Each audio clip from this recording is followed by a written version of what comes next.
Hola, buen día. Mi nombre es Dafne Juretich. Yo soy neuróloga, subespecialista en neurología vascular y hospitalaria. Trabajo en la Clínica Universidad de los Andes y hoy día vamos a hablar de ataque cerebrovascular de tipo hemorrágico. ¿Cuáles son los objetivos iniciales y de aprendizaje de esta presentación? Es conocer cuál es la clasificación etiológica y topográfica de los ACV hemorrágicos, identificar cuáles son los principales factores de riesgo y etiologías, reconocer los síntomas y signos y cuál es el manejo inicial. Entonces, primero entender que la hemorragia intracraneal la podemos clasificar según el compartimento que esté afectado. ¿Ok? En este caso vamos a ir desde más exterior hacia interior y podemos clasificarlo como hemorragia epidural, ya acá, o extradural. Tenemos los hematomas subdurales, ya, los hematomas intraventriculares, las hemorragias subaracnoideas y las hemorragias intraparenquimatosas que pueden ser tanto en territorio profundo como lobulares. El hematoma epidural es, lo podemos ver acá en esta zona hiperdensa en un escáner, es un hematoma, un sangrado que no sobrepasa suturas habitualmente, tiene una forma biconvexa o de lente o de lenteja y corresponde a un tipo de hemorragia intracraneal que es habitualmente por un sangrado arterial y secundario a un trauma. La mayoría de estos hematomas son de tipo traumáticos. En algunos casos pueden llegar a ser una emergencia, en los cuales, como en este caso, que hay desviación de la línea media y compresión y efecto de masa, deben ser evacuados y operados de forma inmediata.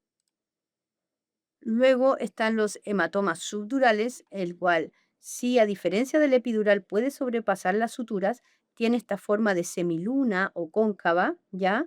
Es un sangrado que habitualmente es venoso, por lo tanto es más lento y no de una etiología tan rápida, como un crecimiento tan rápido, perdón, y de etiología puede ser tanto espontáneo como traumático.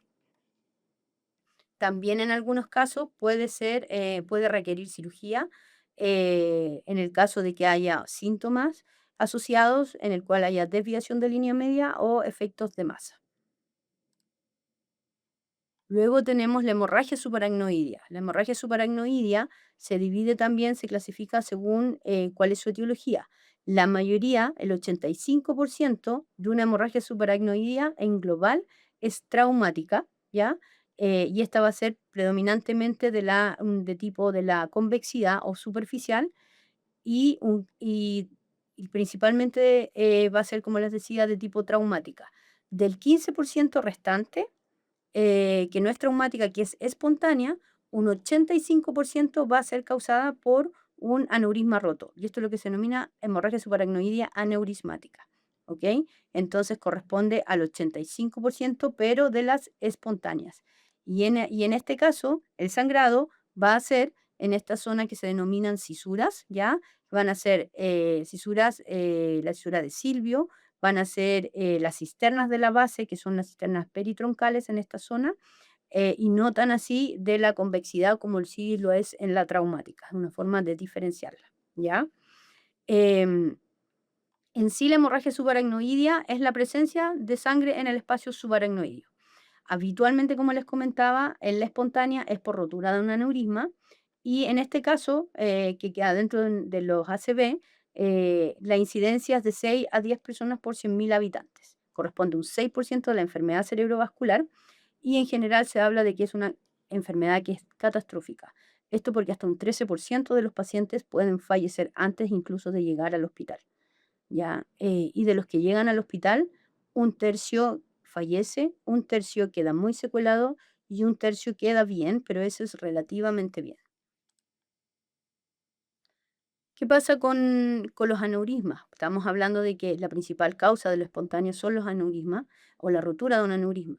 Los aneurismas tienen una prevalencia de un 4% según la anatomía patológica en la población general.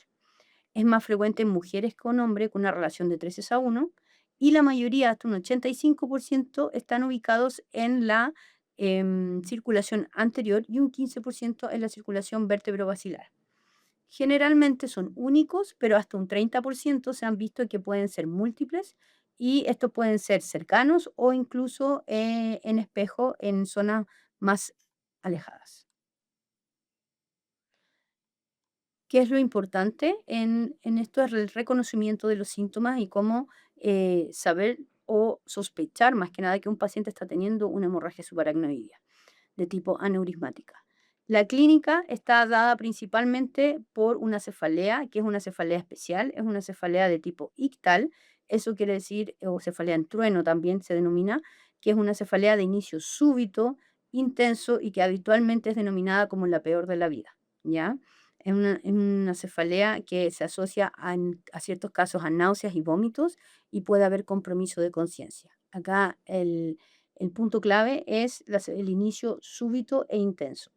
Al examen neurológico puedo tener focalidad neurológica, como no, y pueden haber signos meningios o meningismo que puede suceder, pero ya eso es después de 6 horas de que ocurra una hemorragia subaracnoidea, ya que ese es el tiempo que se da para que pueda haber esta irritación de las meninges. ¿Qué hago yo si tengo una sospecha clínica de una ataque, o sea, perdón, de una hemorragia subaracnoidea? Es primero sobre la neuroimagen. Para esa neuroimagen es un escáner sin contraste, pero asociado a un angiotac de cerebro y cuello, ya que podemos ir a ver en esa zona primero en el escáner sin contraste, ver si hay presencia o no de sangre, y luego en un angiotac ver si es que existe un aneurisma u otra etiología o diagnóstico diferencial que se haya presentado con una cefalea de tipo ictal, como lo son las trombosis venosas y las disecciones.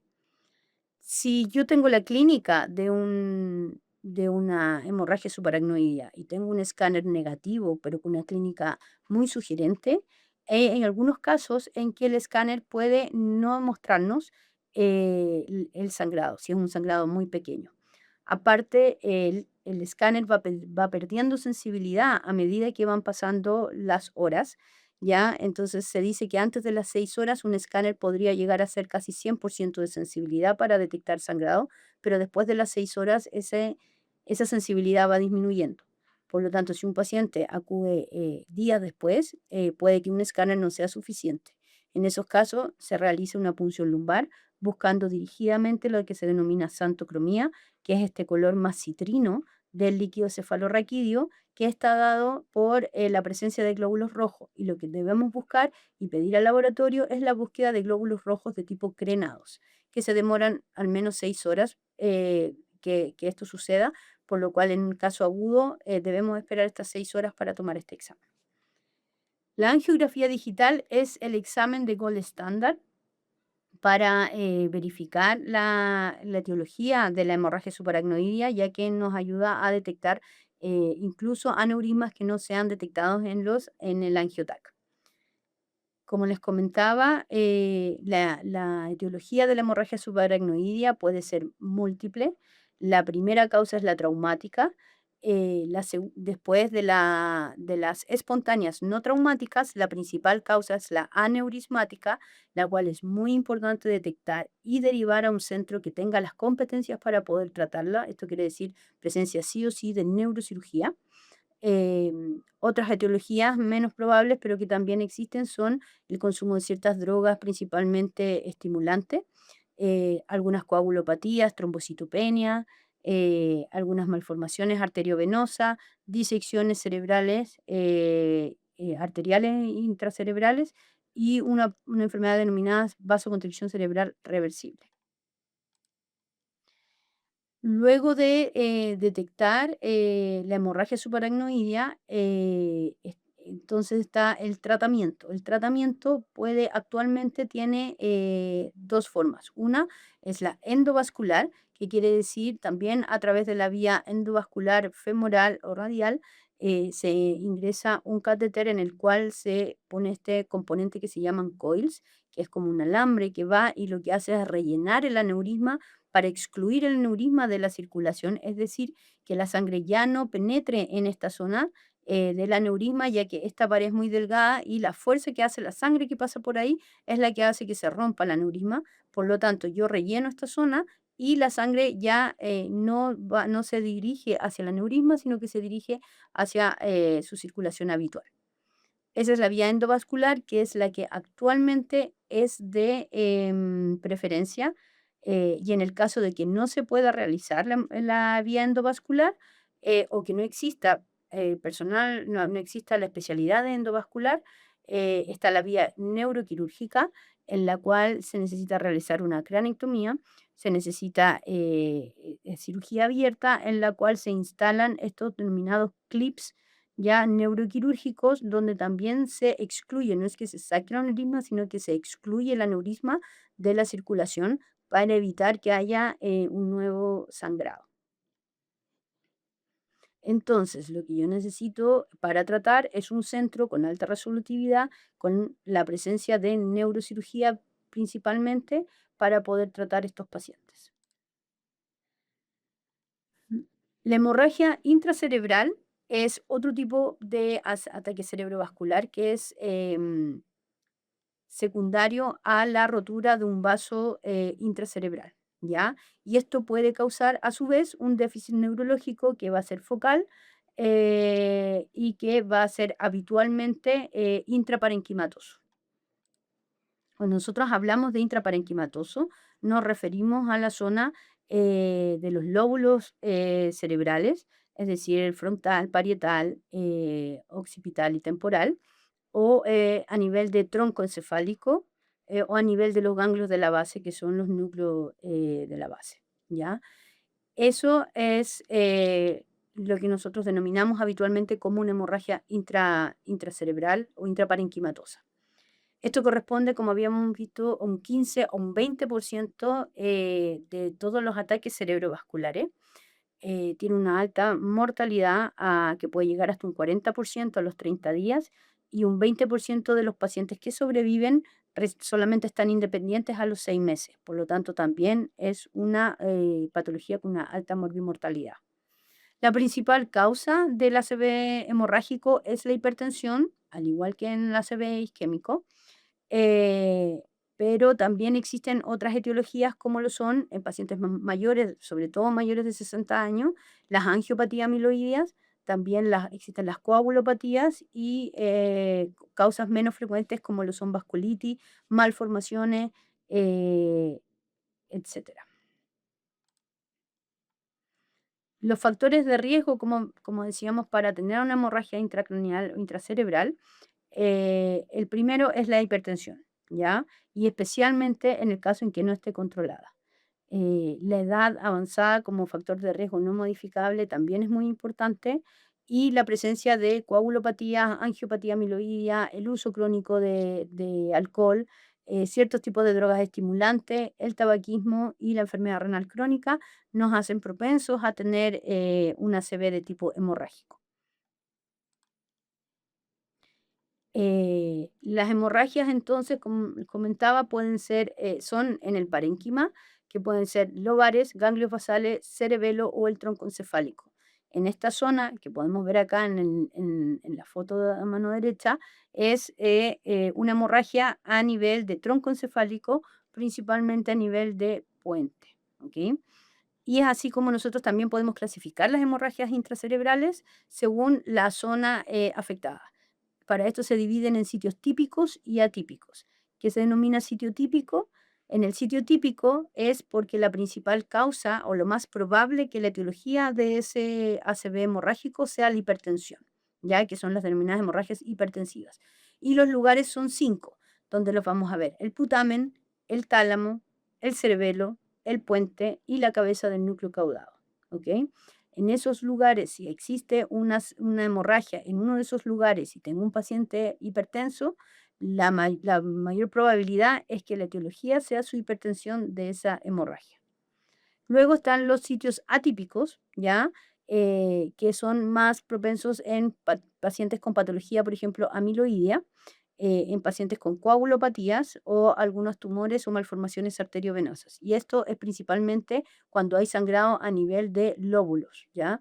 Lóbulos, cualquiera de los lóbulos del cerebro frontal, parietal, temporal, occipital, en esas zonas, e incluso aún más si el paciente no es hipertenso, yo debo sospechar que la etiología no es la hipertensión, sino que puede haber otra causa sobreagregada que puede ser un tumor de base, una malformación arteriovenosa que se rompió y formó el hematoma, sobre todo en pacientes más jóvenes, y que no tengan algún tipo de antecedente cardiovascular. ¿Ok? Entonces, si es un sitio típico, si el sangrado es en un sitio típico y el paciente es hipertenso, yo me puedo quedar más tranquilo y puedo asumir de que la hemorragia fue de etiología hipertensiva. Pero en el caso de sitios atípicos, siempre buscar alguna otra causa que no sea la hipertensión como etiología de esa hemorragia. Muy importante, las hemorragias intracerebrales habitualmente crecen y crecen las primeras 24 o 48 horas, ¿ya? Incluso el mayor crecimiento se dice que es antes de las 3 o 6 horas desde la primera vez que sangró, ¿ok? Entonces, siempre es importante tomar imágenes de control para evaluar este crecimiento y el volumen del hematoma. En la primera evaluación existe un score que podemos tomar que se llama el score ICH o el score de Hemphill, el cual nos da una mortalidad, nos predice una mortalidad a 30 días. Este score está basado principalmente según el volumen del hematoma, según con qué Glasgow llega el paciente al servicio de urgencia, si es mayor o menor a 80 años, si tiene sangrado intraventricular o no, y si la topografía es infratentorial o supratentorial. Según estas características, da diferente puntaje y ese puntaje se asocia a una probabilidad de mortalidad a 30 días con un salto en caso de 2 a 3 puntos en el cual pasa de 26% a un 72% de mortalidad a 30 días. ¿Cómo se va a presentar el paciente inicialmente? Va a ser con un síntomas focales, al igual que puede ser un ACV de tipo isquémico, eh, con, con una focalidad, una hemiparesia, una debilidad de un hemicuerpo, una alteración sensitiva y habitualmente asociados a compromisos de conciencia. ¿Ya? Además, pueden en algunos casos asociarse a dolores de cabeza, cefalea, de tipo brusca o de tipo insidioso, asociado a una focalidad neurológica. Y en ese caso es como primera opción tomar un escáner de cerebro para descartar o confirmar esta hemorragia. Cuando yo confirmo una hemorragia intracerebral, debo dejar a mi paciente en reposo absoluto, en régimen cero, esta evaluación por fonoaudiología, ya y con la cama levemente inclinada a 30 grados para bajar la presión intracraneana. Lo más importante es el control de la hipertensión. Las presiones actualmente metas es 140, llevar ese paciente a una presión de 140-90, idealmente en la primera hora, es decir, para una presión sistólica entre 130 y entre 150. La mayoría de los pacientes llegan muy hipertensos y la hipertensión es un factor de riesgo para un resangrado y para un aumento del volumen de ese hematoma. Por eso, y eso es lo que da la letalidad del paciente, la morbimortalidad.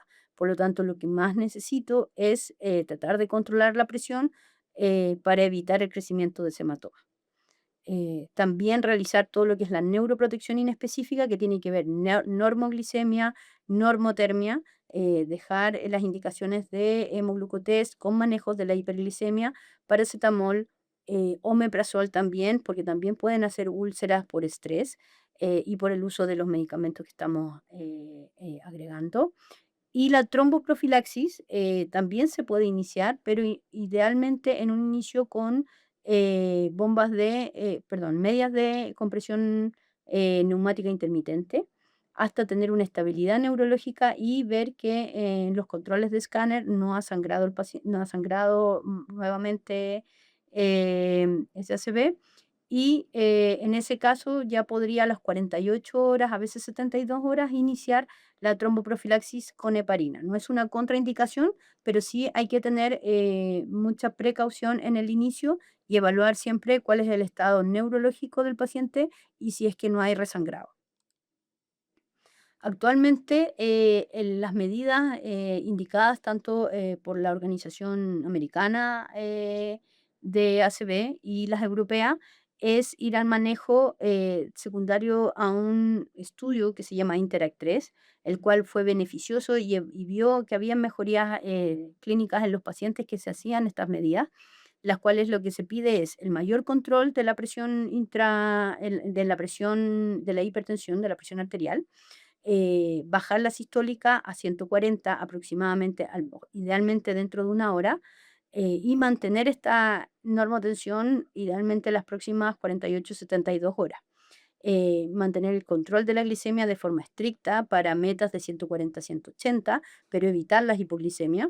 Mantener un buen control de la temperatura y en caso de pacientes que estén usando anticoagulación o que estén con algún tipo de coagulopatía, hacer reversión de la anticoagulación y mantener un INR menor a 1,5. Y estas medidas deberían ser utilizadas de forma inmediata apenas sea diagnosticado un paciente con un ACV de tipo hemorrágico. Por lo tanto, el ACV hemorrágico presenta una alta mortalidad. Es muy importante la clasificación, tanto topográfica como por zona, para poder llegar a cuál es su etiología. El manejo va a depender de cuál es la etiología, es decir, si fue traumática o si fue un aneurisma, hay que tratar el aneurisma. Si la etiología es hipertensiva, debo tratar esa hipertensión, ¿ya? Y eso debe estar asociado a una neuroprotección. Todo el tejido que está adyacente está en riesgo tanto de isquemia como de mayor hemorragia. Y en caso de hemorragia intraparenquimatosa, implementar el código ICH, que se denomina este paquete de medidas en las cuales hago control de la presión a tiempo, manejo de la temperatura, de la anticoagulación, de la glicemia, ¿ya? Y este paquete de medidas es lo que ha estado, lo único que ha dado evidencia de beneficio en el uso de estos pacientes. Muchas gracias.